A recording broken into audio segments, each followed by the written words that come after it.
Hare Krishna, dear devotees, welcome back to the daily readings of Srila Prabhupada's books, where we live in the spiritual world while we're hearing about Krishna's pastimes, especially from the Krishna book, Srila Prabhupada's masterpiece study, a summary study of the 10th canto of the Śrīmad-Bhāgavatam. Anyway, we're here in the Life Studios, Hythe, Kent, Southeast England, just near the English Channel. The weather's gotten nice now, so people are milling around. And so let's get into it. Śrīmad-Bhāgavata Mahima Stotram from Sri Krishna Leela Stava by Srila Sanatana Goswami. His glorification of the Śrīmad-Bhāgavatam, the most beautiful glorification I've ever read of the Bhagavatam. It goes like this. Sarva Shastrabdi Piyusha Sarva Vedaika Satpala Sarva Siddhanta Ratnaja Sarva Lokaika Drikprada. O nectar from the ocean of all scriptures, singular fruit of all the Vedas, rich mine of the precious gems of all conclusive truths, you are the only giver of sight to all the worlds. Sarva Bhagavata Prana Śrīmad-Bhāgavata Prabho Kalidwan Doditaditya Sri Krishna Parivartita. O life air of all the Supreme Lord's devotees, O Master Śrīmad-Bhāgavatam, you are the sun risen in the darkness of Kali. You are the exact image of Sri Krishna. Paramananda Pataya Prema Varshakshadayate Sarvada Sarvasevyaya Sri Krishnaya Namostume. I bow down to you, who are supremely blissful to read. Your every syllable pours down a flood of prema. You can always be served by everyone. You are Sri Krishna himself. Madeka Bando Matsangin Madguro Man Mahadana Manistada Nagamagbhagya Mad Anandana Mostute. My only friend, my constant companion, my spiritual master, my great wealth, my savior, my good fortune, my source of ecstasy, I bow down to you. Asadu Sadhu Tadayin Adini Chochata Kada Anamun Chagadachin Mam Premna Ret Kantayokspura.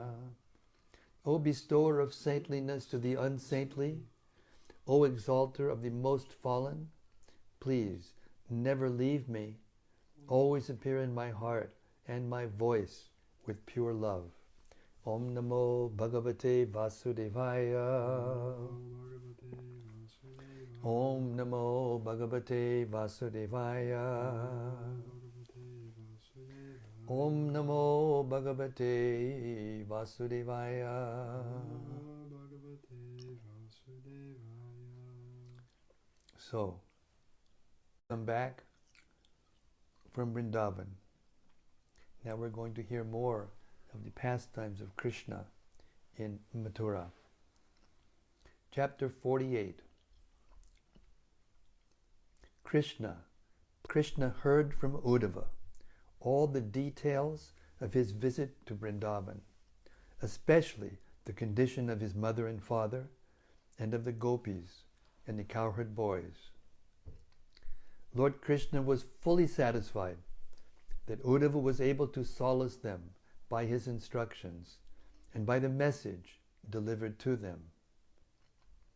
Krishna then decided to go to the house of Kubja, the hunchback woman who had pleased him by offering him sandalwood pulp when he was entering the city of Mathura.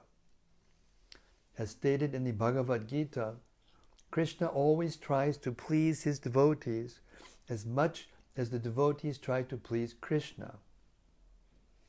As the devotees always think of Krishna within their hearts, Krishna always also thinks of his devotees within himself. When Kubja was converted into a beautiful society girl, she wanted Krishna to come to her place so that she could try to receive and worship him in her own way. Society girls generally try to satisfy their clients by offering their bodies for the men to enjoy. But this society girl, Kubja, was actually captivated by a lust to satisfy her senses with Krishna. When Krishna desired to go to the house of Kubja, he certainly had no desire for sense gratification. By supplying the sandalwood pulp to Krishna, Kubja had already satisfied his senses. On the plea of her sense gratification, however, he decided to go to her house, not actually for sense gratification, but to turn her into a pure devotee. Krishna is always served by many thousands of goddesses of fortune. Therefore, he has no need to satisfy his senses by going to a society girl. But because he is kind to everyone, he decided to go there. It is said that the moon does not withhold its shining from the courtyard of a crooked person. Similarly, Krishna's transcendental mercy is never denied to anyone who has rendered service unto him, whether through lust, anger, fear, or pure love. In the Chaitanya Charitamrita, it is stated that if one wants to serve Krishna and at the same time wants to satisfy his own lusty desires, Krishna will handle the situation so that the devotee forgets his lusty desires and becomes fully purified and constantly engaged in the service of the Lord. To fulfill his promise, Krishna, along with Uddhava, went to the house of Kubja, who was very eager to get Krishna for the satisfaction of her lusty desires. When Krishna reached her house, he saw that it was completely decorated in a way to excite the lusty desires of a man. This suggests that there were many nude pictures, on top of which were canopies and flags embroidered with pearl necklaces, along with comfortable beds and cushioned chairs. The rooms were provided with flower garlands and were nicely scented with incense and sprinkled with scented water, and the rooms were illuminated by nice lamps.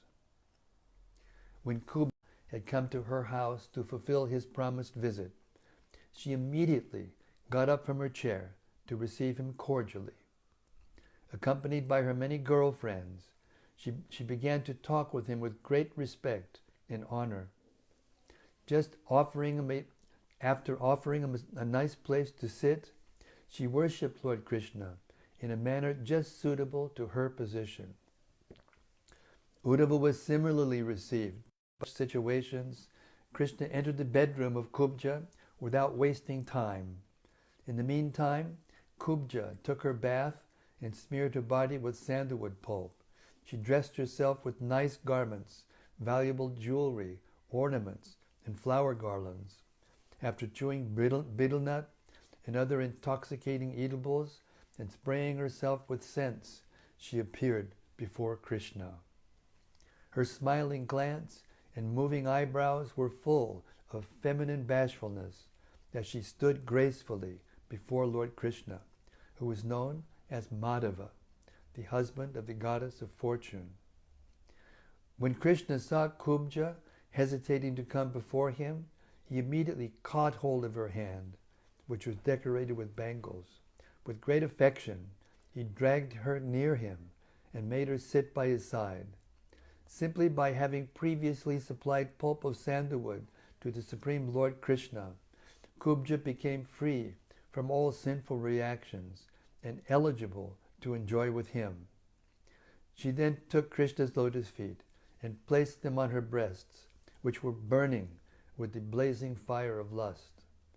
By smelling the fragrance of Krishna's lotus feet, she was immediately relieved of all lusty desires.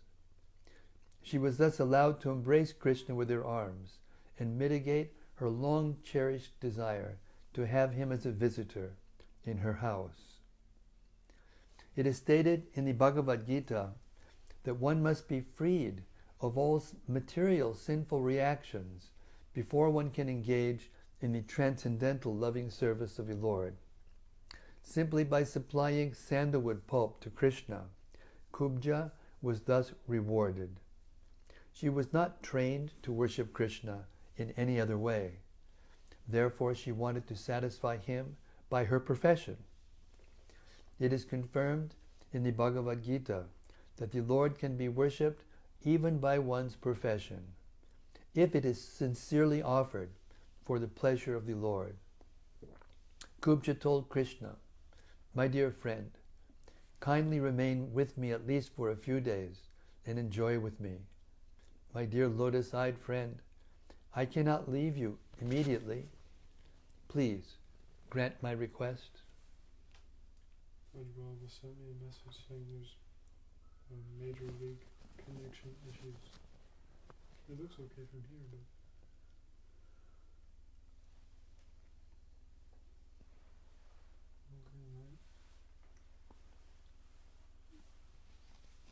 It was the same thing happened on my phone call with Vyāsadeva Prabhu.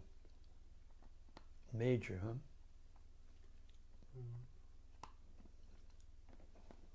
I don't know what to do about it, but keep going on. As stated in the Vedic versions, the Supreme Personality of Godhead has multi-potencies. According to expert opinion, Kubja represents the Bhu-Shakti potency of Krishna, just as Srimati Radharani represents his Chit-Shakti potency. Although Kubja requested Krishna to remain with her for some days, Krishna politely impressed upon her that it was not possible for him to stay. Krishna visits this material world occasionally, whereas his connection with the spiritual world is eternal. Krishna is always present, either in the Vaikuntha planets or in the Goloka Vrindavan planet. The technical term of this presence in the spiritual world is aprakat lila. After satisfying Kubja with sweet words, Krishna returned home with Uddhava. There is a warning in Śrīmad-Bhāgavatam that Krishna is not very easily worshipped, for he is the Supreme Personality of Godhead, the chief among the Vishnu Tattvas. To worship Krishna or have association with him is not very easy. Specifically, there is a warning for devotees attracted to Krishna through conjugal love. It is not good for them to desire sense gratification by direct association with Krishna. Actually, the activities of sense gratification are material. In the spiritual world, there are symptoms like kissing and embracing, but there is no sense gratificatory process as it exists in the material world. This warning is specifically for those known as sahajiyas, who take it for granted that Krishna is an ordinary human being. They desire to enjoy sex life with him in a perverted way. In a spiritual relationship, sense gratification is most insignificant. Anyone who desires a relationship of perverted sense gratification with Krishna must be considered less intelligent. His mentality requires to be reformed. After a while, Krishna fulfilled his promise to visit Akrura at his house. Akrura was in a relationship with Krishna as his servitor, and Krishna wanted to get some service from him. He went there accompanied by Lord Balarama and Uddhava. When Krishna, Balarama, and Uddhava approached the house of Akrura, Akrura came forward, embraced Uddhava, and offered respectful obeisances to Lord Krishna and Balarama. Bowing down to them, Krishna, Balarama, and Uddhava offered him obeisances in turn and were offered appropriate sitting places. When all were comfortably seated, Akrura washed their feet and sprinkled the water on his head. Then he offered nice clothing, flowers, and sandalwood pulp in regular worship. All three of them were very satisfied by Akrura's behavior. Akrura then bowed down before Krishna, putting his head on the ground. Then, placing Krishna's lotus feet on his lap, Akrura gently began to massage them. When Akrura was fully satisfied in the presence of Krishna and Balarama, his eyes filled with tears of love for Krishna, and he began to offer his prayers as follows. My dear Lord Krishna and Balarama, it is very kind of you to have killed Kamsa and his associates. You have delivered the whole family of the Yadu dynasty from the greatest calamity. The Yadus will always remember your saving of their great dynasty. My dear Lord Krishna and Balarama, both of you are the original personality from whom everything has emanated, the original cause of all causes. You have inconceivable energy, and you are all pervasive. There is no cause and effect, gross or subtle, but you. You are the Supreme Brahman, realized through the study of the Vedas. By your inconceivable energy, you are actually visible before us. You created this cosmic manifestation by your own potencies, and you enter into it yourself. As the five material elements, earth, water, fire, air, and sky, are distributed as everything manifested by different kinds of bodies, so you alone enter the various bodies created by your own energy. You enter the body as the individual soul, and independently as the supersoul. It is confirmed in the Bhagavad Gita that the material body is created by Krishna's inferior energy, that the living entities, the individual souls, are his parts and parcels, and that the supersoul is his localized representation.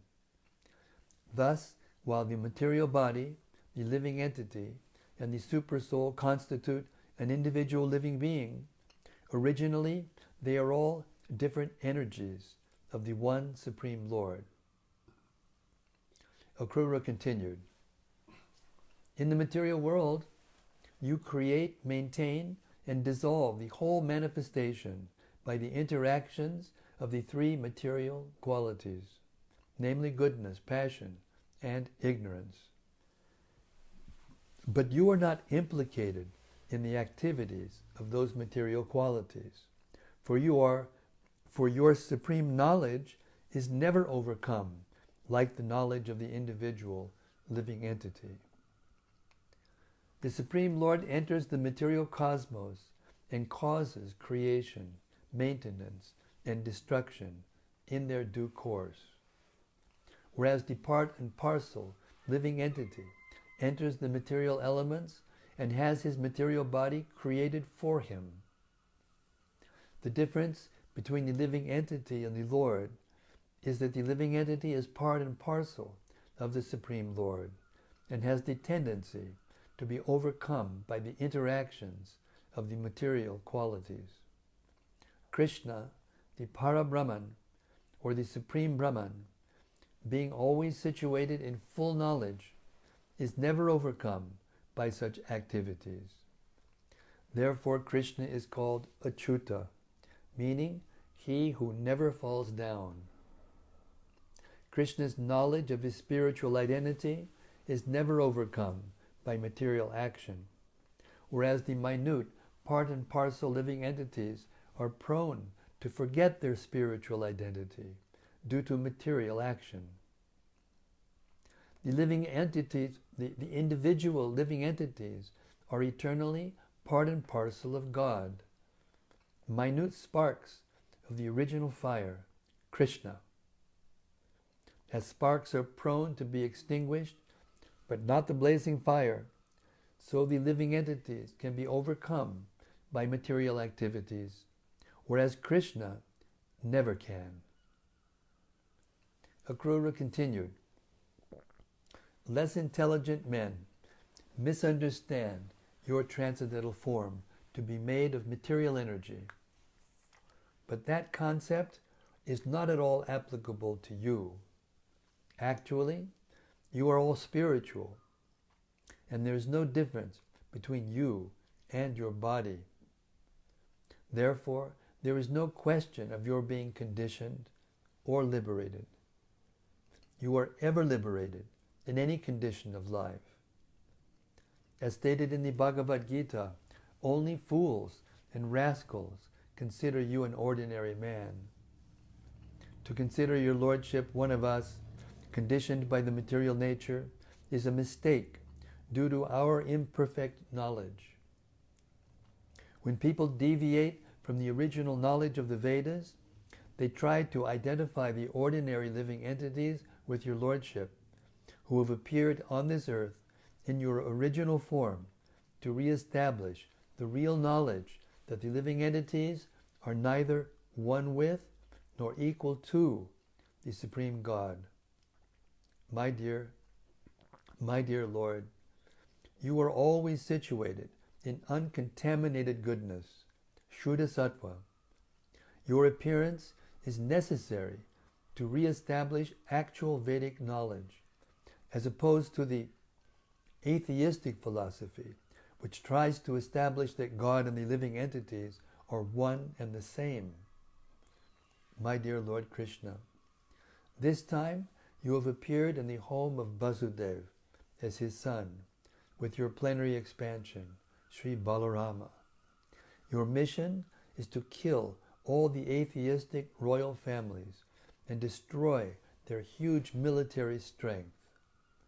You have advented yourself to minimize the burden of the world, and to fulfill this mission, you have glorified the dynasty of Yadu by appearing as one of its members. My dear Lord, today my home has been purified by your presence. I have become the most fortunate person in the world. The Supreme Personality of Godhead, who is worshipable by all different kinds of demigods, pitas, kings, emperors, and other living entities, and who is the supersoul of everything, has come into my house, has come into my home. The water of his lotus feet purifies the three worlds, and now he has kindly come to my place. Who in the three worlds, among factually learned men, will not take shelter of your lotus feet and surrender unto you? Who, knowing well that no one can be as affectionate as you are to your devotees, is so foolish that he will decline to become your devotee? Throughout the Vedic literature, it is declared that you are the dearmost friend of every living entity. This is confirmed in the Bhagavad Gita. Suridang Sarvabhutanam. You are the Supreme Personality of Godhead, completely capable of fulfilling the desires of your devotees. You are the real friend of everyone. In spite of giving yourself to your devotees, you are never depleted of your original potency. Your potency neither decreases nor increases in volume. My dear Lord, it is very difficult for even great mystic yogis and demigods to ascertain your movements or approach you.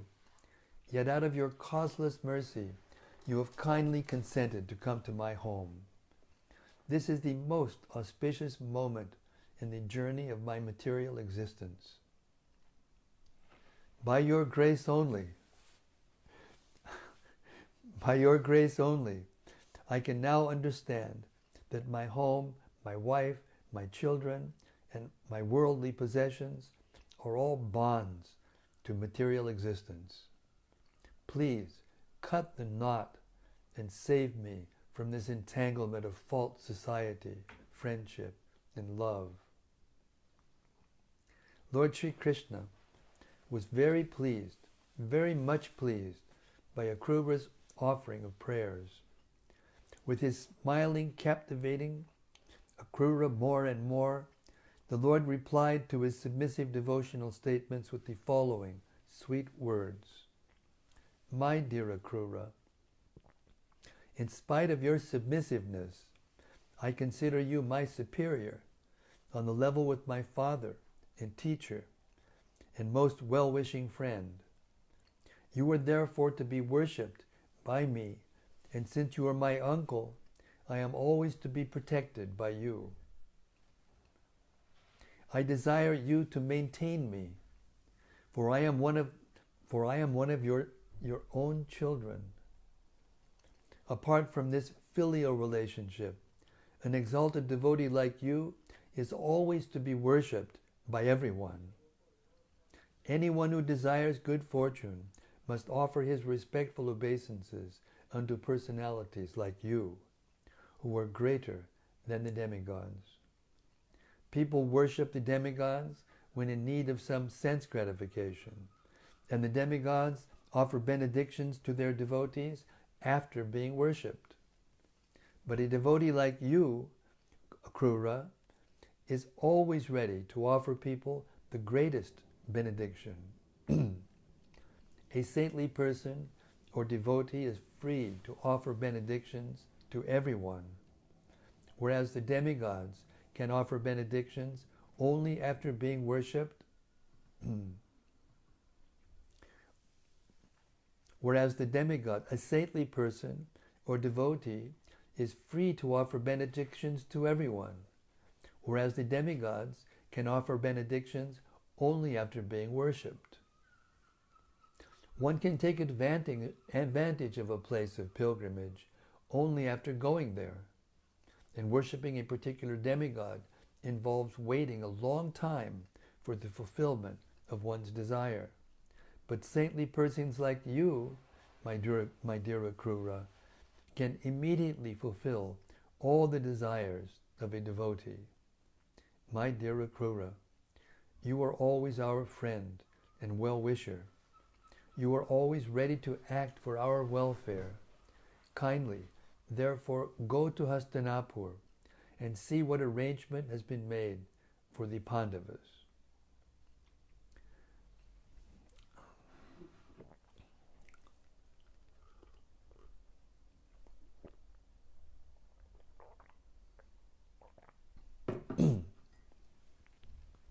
Krishna was anxious to know about the sons of Pandu because at a very young age they had lost their father. Being very friendly to his devotees, Krishna was anxious to know about them, and therefore he deputed Akrura to go to Hastinapur and get information of the real situation. Krishna continued, I have heard that after King Pandu's death, his young sons, Yudhishthir, Bhima, Arjuna, Nakula, and Sahadev, along with their widowed mother, have come under the charge of Dhṛtarāṣṭra, who is to look after them as their guardian. But I have also heard that Dhṛtarāṣṭra is not only blind from birth, but also blind in his affection for his cruel son, Duryodhana. The 5 Pandavas are the sons of King Pandu, but Dhṛtarāṣṭra, due to Duryodhana's plans and designs, is not favorably disposed toward them. Kindly go there and study how Dhṛtarāṣṭra is dealing with the Pandavas. On receipt of your report, I shall consider how to favor them. In this way, the Supreme Personality of Godhead, Krishna, ordered Akrura to go to Hastinapur, and then he returned home, accompanied by Balarama and Uddhava. Thus ends the Bhaktivedanta purport of the 48th chapter of Krishna. Krishna pleases his devotees.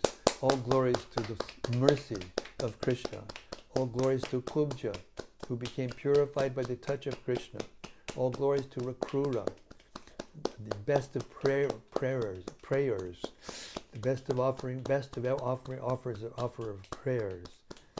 Now we're going to hear chapter 49. 750. Should I or shouldn't I? Is it long? Can you tell? It's hard to tell now, but it doesn't look like it. 15, 20 minutes.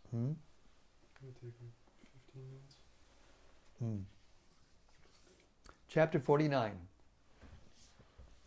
Ill-motivated Dhṛtarāṣṭra.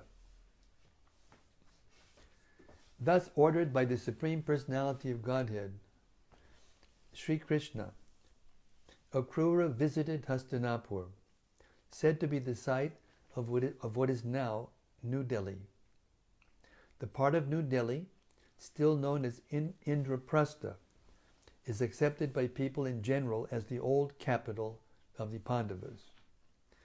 The very name, Hastinapur, suggests that there were many hastis, or elephants, because the Pandavas kept many elephants in the capital. It was called Hastinapur. Keeping elephants is very expensive. To keep many elephants, therefore, the kingdom must be very rich. And Hastinapur, as Akrura saw when he reached it, was full of elephants, horses, chariots, and other opulences. The kings of Hastinapur were taken to be the ruling kings of the whole world. Their fame was widely spread throughout the entire kingdom, and their administration was conducted under the good counsel of learned brahmanas. After seeing the very opulent capital city, Akrura met King Dhṛtarāṣṭra. He also saw grandfather Bhishma sitting with him. After meeting them, he went to see Vidura and then Kunti, Akrura's cousin. One after another, he saw King Bahilaka. One after another, he saw King Balika and his son Somadatta, Dronacharya, Kripacharya, Karna, and Suyodhana. Suyodhana is another name of Duryodhana. Then he saw the son of Dronacharya, Ashwatthama, as well as the 5 Pandava brothers and other friends and relatives living in the city. All those who met Akrura, known also as the son of Gandhini, were very much pleased to receive him and inquire about the welfare of their respective relatives. He was offered a good seat at his receptions, and he in turn inquired all about the welfare and activities of his relatives. Since he was deputed by Lord Krishna to visit Hastinapur, it is understood that he was very intelligent in studying a diplomatic situation.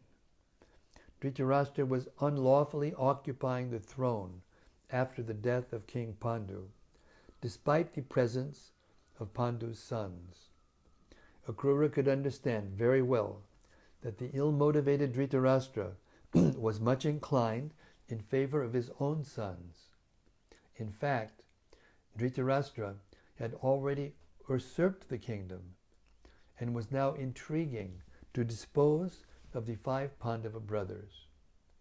Akrura knew that all these sons of Dhṛtarāṣṭra, headed by Duryodhana, were very crooked politicians. Dhṛtarāṣṭra did not act in accordance with the good instructions given by Bhishma and Vidura. Instead, he was being conducted by the ill instructions of such persons as Karna and Shakuni. Akrura decided to stay in Hastinapur for a few months to study the whole political situation. Gradually, Akrura learned from Kunti and Vidura that the sons of Dhṛtarāṣṭra were intolerant and envious of the 5 Pandava brothers because of their extraordinary learning in military science and their greatly developed bodily strength. The Pandavas acted as truly chivalrous heroes, exhibited all the good qualities of Kshatriyas, and were very responsible princes, always thinking of the welfare of the citizens. Akrura also learned that the envious sons of Dhṛtarāṣṭra had tried to kill the Pandavas by poisoning them. Akrura happened to be one of the cousins of Kunti. Therefore, after meeting him, she began to inquire about her paternal relatives. Thinking of her birthplace and beginning to cry, she asked Akrura whether her father, mother, brothers, sisters, and other friends at home still remembered her. She especially inquired about Krishna and Balarama, her glorious nephews. She asked, does Krishna, the Supreme Personality of Godhead, who was very affectionate to his devotees, remember my sons? Does Balarama remember us? Inside herself, Kunti felt like a she-deer in the midst of tigers. And actually, her position was like that. After the death of her husband, King Pandu, she was supposed to take care of the 5 Pandava children, but the sons of Dhṛtarāṣṭra were always planning to kill them. She was certainly living like a poor innocent animal in the midst of several tigers. Being a devotee of Lord Krishna, she always thought of him and expected that one day Krishna would come and save them from their dangerous position. She inquired from Akrura whether Krishna proposed to come to advise the fatherless Pandavas how to get free of the intrigues of Dhṛtarāṣṭra and his sons. Talking with Akrura about all these affairs, she felt herself helpless and exclaimed, my dear Krishna, you are the supreme mystic, the super soul of the universe. You are the real well-wisher of the whole universe. My dear Govinda, at this time you are far away from me, yet I pray to surrender unto your lotus feet. I am now grief-stricken with my 5 fatherless sons. I can fully understand that but for your lotus feet there is no shelter or protection. Your lotus feet can deliver all aggrieved souls because you are the Supreme Personality of Godhead. One can be safe from the clutches of repeated birth and death by your mercy only. My dear Krishna, you are the Supreme Pure. You are the Supreme Pure One, the Super Soul, and the Master of all yogis. What can I say? I can simply offer my respectful obeisances unto you. Accept me as your fully surrendered devotee.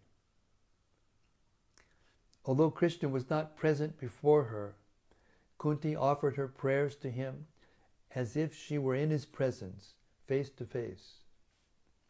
This is possible for anyone following in the footsteps of Kunti. Krishna does not have to be physically present everywhere. He is actually present everywhere by spiritual potency. And one simply has to surrender unto him sincerely.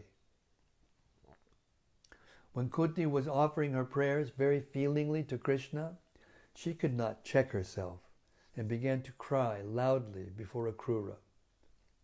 Vidura was also present, and both Akrura and Vidura became very sympathetic to the mother of the Pandavas and began to solace her by glorifying her 5 sons, namely Yudhishthira, Arjuna, Bhima, Nakula, and Sahadeva.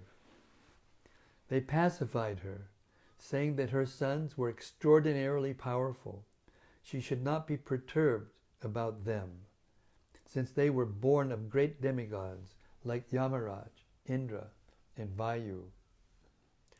Akrura decided to return home and report on the strange circumstances in which he found Kunti and her 5 sons. He first wanted to give good advice to Dhṛtarāṣṭra, who was so favorably inclined to his own sons and unfavorably inclined toward the Pandavas. When King Dhṛtarāṣṭra was sitting among friends and relatives, Akrura began to address him, calling him Vaichitravirya. Vaichitravirya means the son of Vichitravirya. Vichitravirya was the name of Dhṛtarāṣṭra's father, for Dhṛtarāṣṭra was actually the begotten son not of Vichitravirya, but of Vyāsadeva. Formerly it was the system that if a man was unable to beget a child, his brother could beget a child in the womb of his wife. Devarena sutotpatihi. That system is now forbidden in this age of Kali. Akrura called Dhṛtarāṣṭra Vaichitravirya sarcastically because he was not actually begotten by his father. He was the son of Vyāsadeva. When a child was begotten in the wife by the husband's brother, the child was claimed by the husband. But of course, the child was not begotten by the husband. This sarcastic remark pointed out that Dhṛtarāṣṭra was falsely claiming the throne on hereditary grounds. Actually, Pandu had been the rightful king, and in the presence of Pandu's sons, the Pandavas, Dhṛtarāṣṭra should not have occupied the throne. Akrura said, my dear son of Vichitravirya, you have unlawfully usurped the throne of the Pandavas. Anyway, somehow or other, you are now on the throne. Therefore, I beg to advise you to please rule the kingdom on moral and ethical principles. If you do so and try to please your subjects in that way, your name and fame will be perpetual. Akrura hinted that although Dhṛtarāṣṭra was ill-treating his nephews, the Pandavas, they happened to be his subjects. Even if you treat them not as the owners of the throne, but as your subjects, you should impartially think of their welfare as though they were your own sons. But if you do not follow this principle and act in just the opposite way, you will be unpopular among your subjects, and in the next life, you will have to live in a hellish condition. I therefore hope that you will treat your sons and the sons of Pandu equally. Akrura hinted that if Dhṛtarāṣṭra did not treat the Pandavas and his sons as equals, surely there would be a fight between the two camps of cousins. Since the Pandavas' cause was just, they would come out victorious. Then the sons of Dhṛtarāṣṭra would be killed. This was a prophecy told by Akrura to Dhṛtarāṣṭra. Akrura further advised Dhṛtarāṣṭra, in this material world, no one can remain an eternal companion to another. Only by chance do we assemble together in a family, society, community, or nation. But at the end, because every one of us has to give up the body, we must be separated. One should not, therefore, be unnecessarily affectionate toward family members. Dhṛtarāṣṭra's affection was also unlawful and did not show much intelligence. In plain words, Akrura hinted to Dhṛtarāṣṭra that his staunch family affection was due to his gross ignorance of the fact, or his blindness to moral principles. Although we appear combined together in a family, society, or nation, each of us has an individual destiny. Everyone takes birth according to individual past work, Therefore, everyone must individually enjoy or suffer the result of his own karma. There is no possibility of improving one's destiny by cooperative living. Sometimes it happens that one's father accumulates wealth by illegal means, and the son takes away the money, although it was earned with great difficulty by the father, just as a small fish in the ocean eats the material body of a large old fish. Wow. One ultimately cannot accumulate wealth illegally for the gratification of his family, society, community, or nation. An illustration of this principle is that many great empires which developed in the past are no longer existing because their wealth was squandered away by later descendants.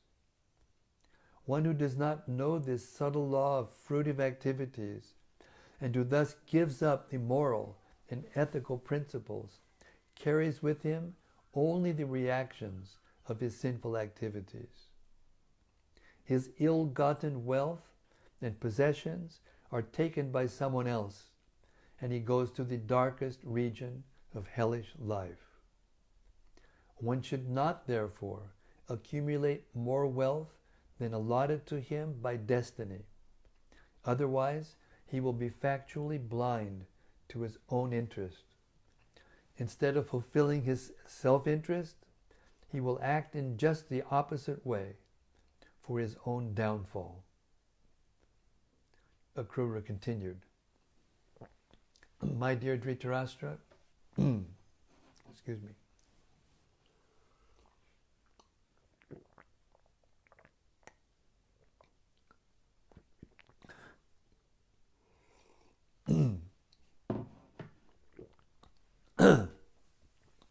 Akrura continued, My dear Dhṛtarāṣṭra, I beg to advise you not to be blind to the facts of material existence. Material, conditioned life, either in distress or in happiness, is to be accepted as a dream. One should try to bring his mind and senses under control and live peacefully for spiritual advancement in Krishna consciousness. In the Chaitanya Charitamrita, it is said that except for persons in Krishna consciousness, everyone is always disturbed in mind and full of anxiety. Even those trying for liberation or merging into the Brahman effulgence, and the yogis who try to achieve perfection in mystic power, cannot have peace of mind. Pure devotees of Krishna have no demands to make of Krishna. They are simply satisfied with service to him.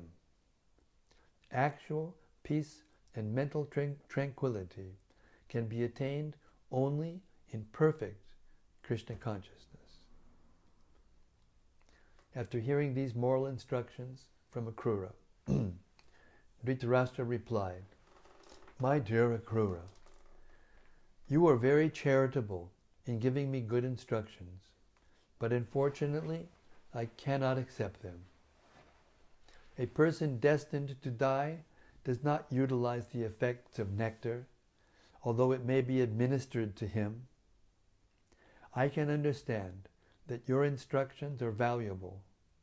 Unfortunately, they do not stay in my flickering mind, just as the glittering lightning in the sky does not stay fixed in a cloud. I can understand that no one can stop the onward progress of the Supreme Will. I understand that the Supreme Personality of Godhead, Krishna, has appeared in the family of the Yadus to decrease the burdensome load of on this earth.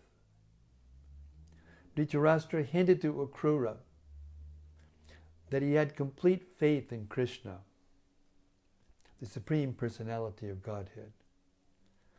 At the same time, he was very partial to his family members.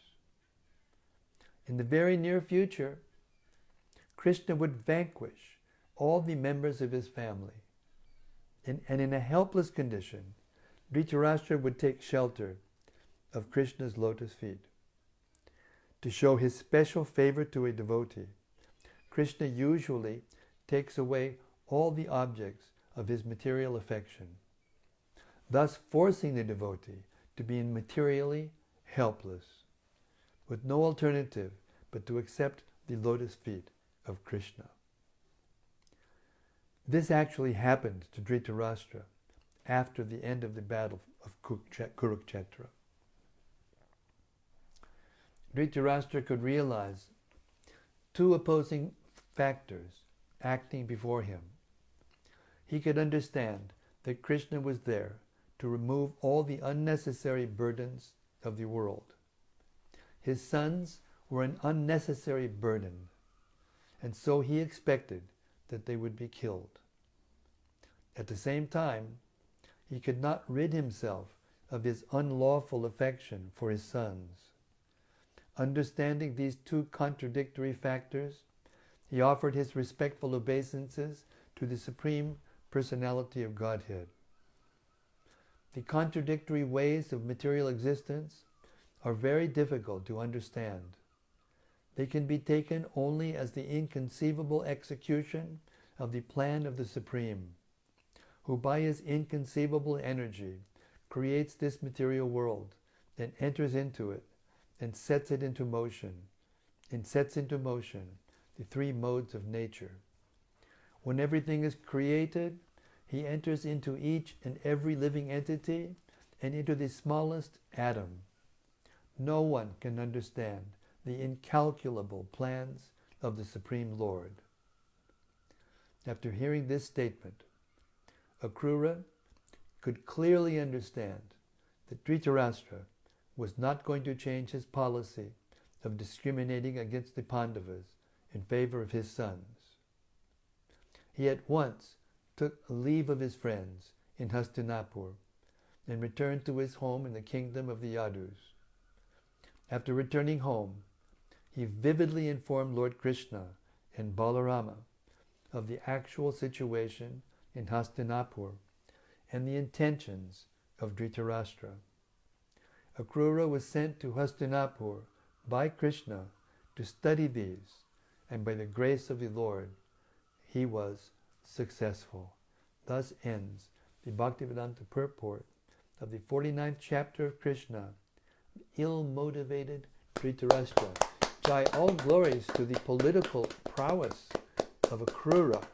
He stayed there for months and analyzed the whole situation so he could give accurate information to Krishna. Hare Krishna. Plot thickens.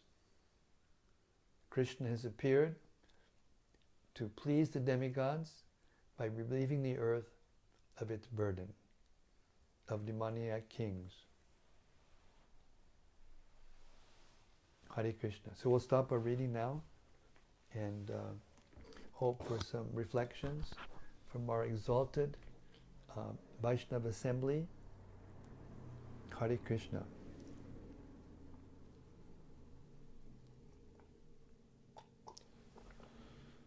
First is from Gopakanya Devi Dasi. Hare Krishna, Gopakanya Devi Dasi.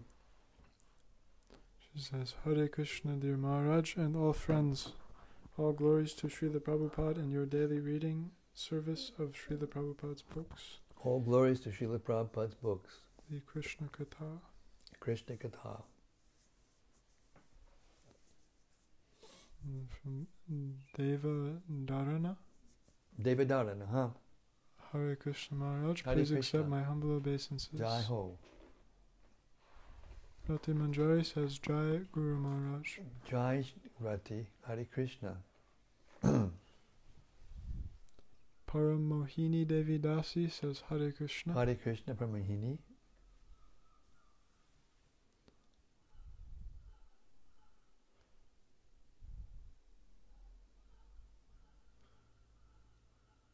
From Stella Herzig.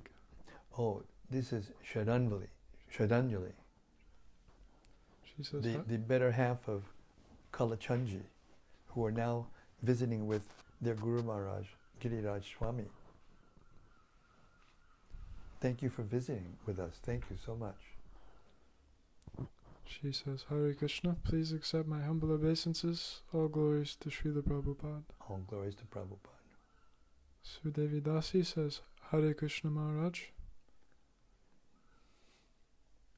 Hare Krishna, Sudevi Dasi.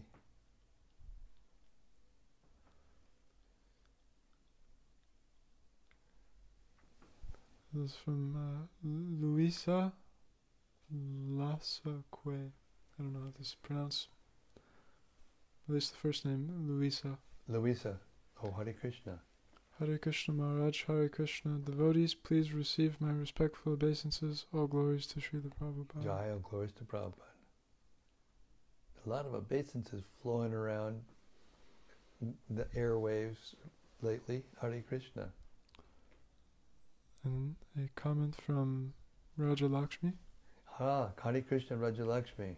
She says, Krishna's words through Akrura yet again emphasize how Vaishnavas are more merciful than demigods. Yes, absolutely. Dandavat pranams to all the Vaishnavas. I am grateful for your association. Hare Krishna, as we are for yours.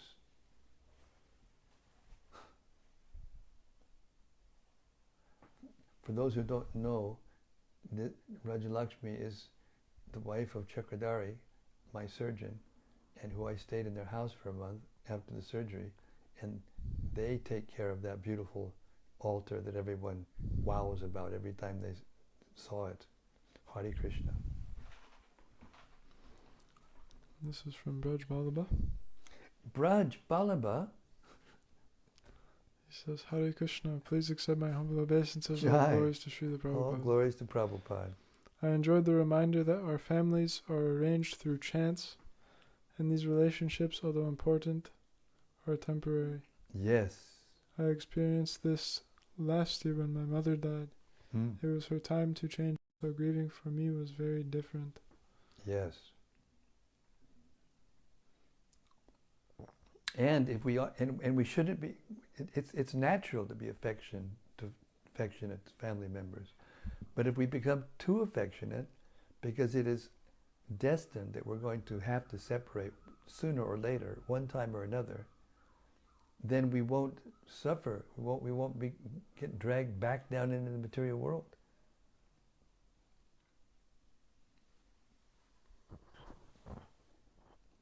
We have to think of something all the time. And when we leave this body, we will think of what we've thought of most of our life. Therefore, if we train ourselves to always think of Krishna, we will naturally think of Krishna at the time of death. Hare Krishna. And one of the biggest, if not the biggest, obstacles to that is family affection. Therefore, later on, Kunti will pray, or before actually, this is the 8th chapter, 8th chapter of the first canto. And Queen Kunti prayed for more calamities so that Krishna would come and save them, so she could see Krishna. Because when the calamities were over, then he went back home, back to Dwarka.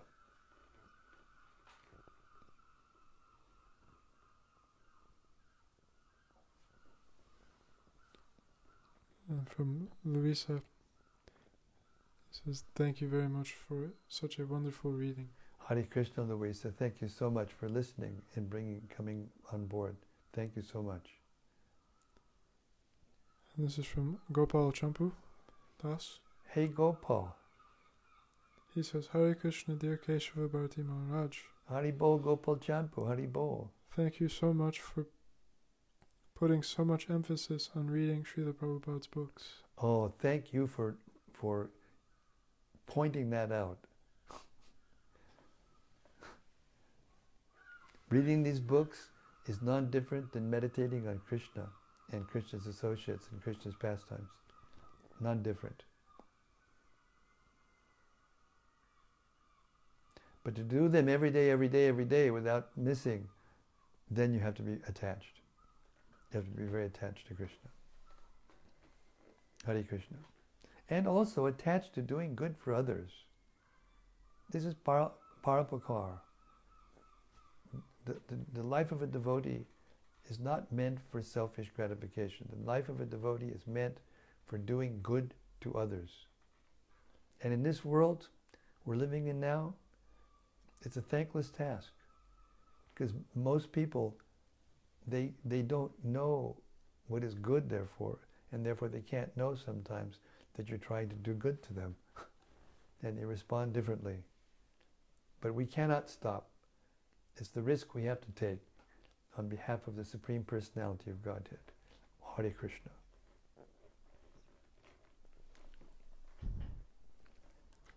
This is from Anandamurti Devidasi. Hare Krishna, Anandamurti. She says, Dear Guru Maharaj, please accept my humble obeisances. All glories to Srila Prabhupada. Hare Krishna, Hare Bol, Hare Bol. Today I understood how Krishna arranges each devotee's life according to their particular desire. Kunti Devi always fixes her mind in Krishna. She is very intelligent. Very intelligent, most intelligent. And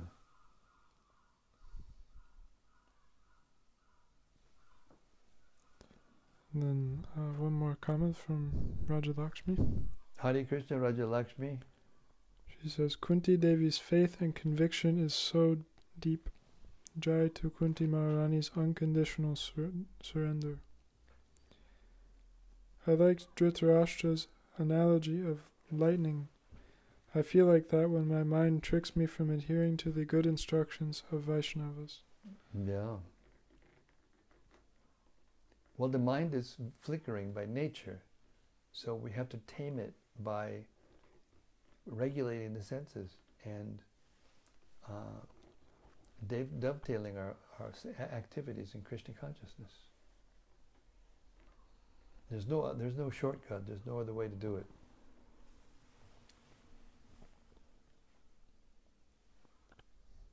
From Rati Manjari. Hare Krishna, Rati. Finally, let's go. She says, Dear Guru Maharaj, please accept my humble obeisances. Thank you for dispensing divine knowledge to this darkened world. It is the daily rasayana which we hanker for. It is. Truer words were never spoken. Thank you, Rati. Thank you. This sound is meant to be drunk through the ears. We're meant to drink the Bhagavatam, the sound of the Bhagavatam, through the ears. It is the ultimate nectar, the concentrated nectar of all the Vedas. And we know this because Vedavyas, despite having composed, edited, and composed all the Vedic literatures, was not completely satisfied. And he only became satisfied when he brought the Bhagavatam back into the world. And therefore only the Bhagavatam kicks out unnecessary things. No other book completely kicks out unwanted things and is completely pure, like, purified gold.